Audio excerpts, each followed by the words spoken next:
kapapasok lang na balita, nahuli na si Pastor Kibuloy. Sa mga bias pala ng mga senadora, ano ang masasabi niyo? Bato de la Rosa, Robin Padilla, kinakampihan niyo pa ang mga makasalanan na tao na mayaman. Dahil mayaman, kinakampihan niyo. Ano ang masasabi niyo? Nahuli na si Pastor Kibuloy. Sana matauhan kayo ng mga senador na bias sa batas ng Pilipinas.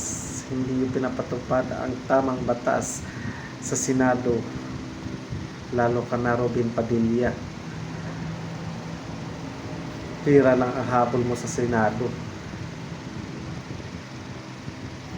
Nagtakbo-takbo ka pa ng pagkasenador, hindi ka naman pala marunong.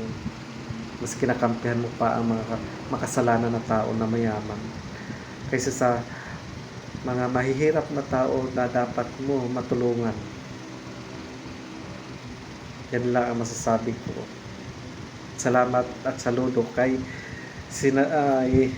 General Torre. Ang tapang talaga. Sana may kagaya mo pa ng mga general na totoo sa batas ng Pilipinas. Maraming salamat, General Torre.